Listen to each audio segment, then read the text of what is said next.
Happy Tuesday, everybody. Welcome into Sports by GSMC Podcast Network. I am your host, Jeremy Lapidus. Today, we're going to be talking a lot of NBA. There has been some incredible playoff games yesterday, breaking down the Lakers and the Knicks game 2, both coming down to the wire, and the outlook for the rest of those series. We're also going to talk about the NBA player vote that came out yesterday on The Athletic, asking a whole bunch of NBA players what they think of certain questions like the MVP, the GOAT in the NBA history, and much, much more. We'll break all of that down. And in our fourth segment, we're going to do a little bit of NFL draft coverage, talking about the potential trade of a wide receiver from a powerhouse team to a team that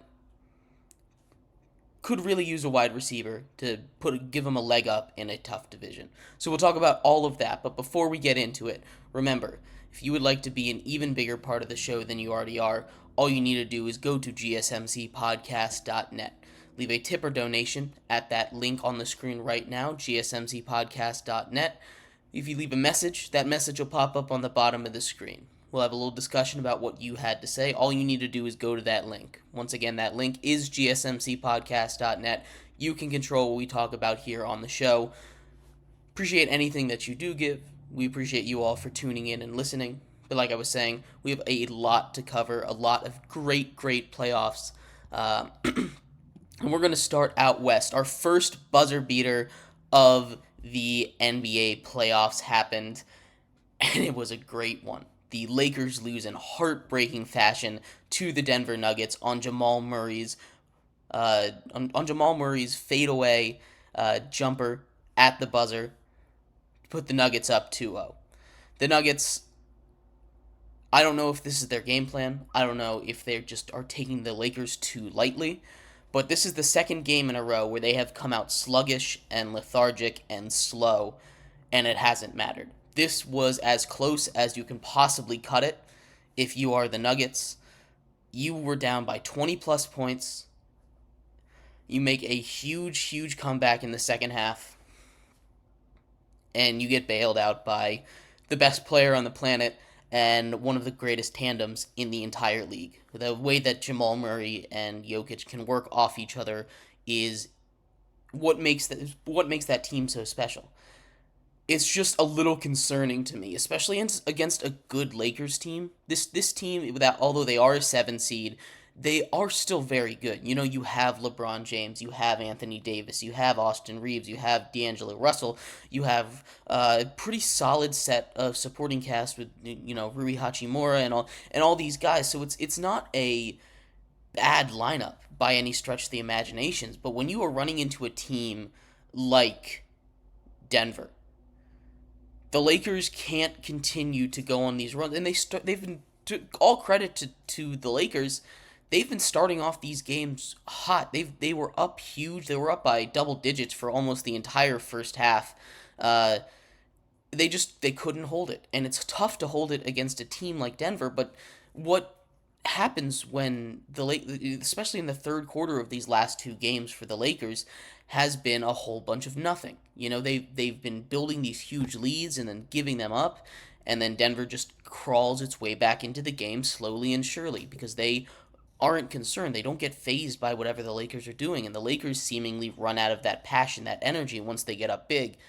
I don't know if it's coaching that needs to change, but they need to get some kind of juice going under them. I mean, you lose a heartbreaker 2 games in a row. You give a big comebacks twice in a row, and you lose on a buzzer beater, a tough buzzer beater after Jamaal Murray hits tough shot after tough shot after tough shot down the stretch, and Nikola Jokic just bullies Anthony Davis down low. I mean, Anthony Davis is nothing to sneeze at as a post defender. You put him down low against one of the best finishers in the entire world, one of the best finishers of all time in Nikola Jokic, and he makes it look easy. The way he can just footwork his way around a defender that's as big, strong, and physical as Anthony Davis is incredibly impressive. You get some of the... it's just so impressive to watch this Nuggets team work. Although it is a little concerning because they are pushing their luck a little bit. I don't know if this is their plan to not tire themselves out because I feel like they feel superior to this Lakers team, and that's not really where you want to be in the playoffs because it's the playoffs and anything can happen. Especially, you don't want to count out a LeBron James led team. So if the Nuggets, especially going to LA, I think being at home certainly helped them down the stretch with their fans being into it, being able to add that extra juice and energy for them. But you go to LA, you're going to be playing in the Lakers arena with their fans. Comebacks are going to be harder. You don't want to be put in that position every single game where you're down 15, 20 points and you have to make this dramatic comeback in the second half. This is not a position that if you are the Nuggets, you want to continue to put yourselves in. But it is a position that you have continuously, at least through the first two games of this series, found yourselves in. And it's not really a good look. Now, am I really that worried about the Denver Nuggets at the end of the day taking home this series? No, I'm not, because as they've shown in these last 2 days, these last two games, they're just better team, and the Lakers unfortunately just don't have the ability to stop them. At least right now, at least the way that they are, they don't have the manpower down low to stop Nikola Jokic from getting to the basket whenever they want. They don't have the outside defense to be able to shut down a guy like Jamaal Murray on the pick and roll. They've just been killing them with that. They don't have the defensive switchability to deal with this to deal with this Nuggets team. They just don't have it all together as they should right now in the playoffs. And I'm not too worried. And maybe that's the part that's keeping the Lakers in this game because like I said, I am guilty of counting the Lakers out a little bit because of their matchup. I think the Lakers have had a real shot of beating a team like the Oklahoma City Thunder because you have a guy in Anthony Davis down low that can shut down a Chet Holmgren. You have LeBron James that can go toe to toe with just about anyone on that team. The defense would struggle against an athlete like Shea, but I think they could figure it out. When you go against a guy like Jokic, he's just overpowering, and what he can do with the ball in his hands, whether it be driving or whether it be passing or whether it be doing his floor general stuff. It's just the Lakers don't have the team that are built for that, and it's not just a Laker problem. There are very few teams in this entire league that can compete with Jokic right now just because he's such a unique player. He's such a unicorn of a player. And we'll talk about this a little bit later on in the show when we talk about the NBA player poll, but the league respects him because of what he is, because of what a special talent he is, and what a special player he is, and how he can just change the entire game just by being there, just by taking up space. Even if he decides not to shoot, he is still the best player on the floor, and that's quite a talent to have every single time.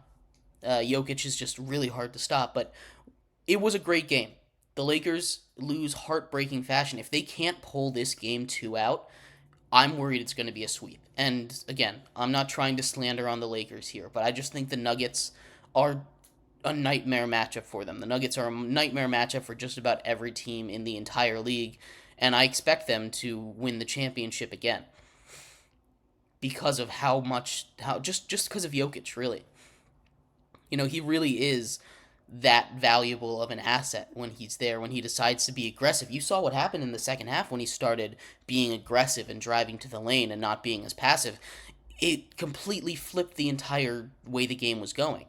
It fueled this Nuggets comeback, and it started the Lakers collapse. The Lakers need to be able to find they need to be able to find something because it's hard to double team Jokic. He'll go find the open pass. He's bigger. He can see over you, and his passing ability is unrivaled, at least in the league today. And if you just go on him one-on-one, you see how he dices up a guy like Anthony Davis, who is one of the best post defenders in the entire league. So looking at the way that the Nuggets are built, looking at the way that the Lakers are built, it's going to be really, really tough for them to win some games. And I like to sit here and tell you that they win one. If the Nuggets continue to come out slow and push their luck like they have in the first two games of the series, I think that the Lakers absolutely can steal a game.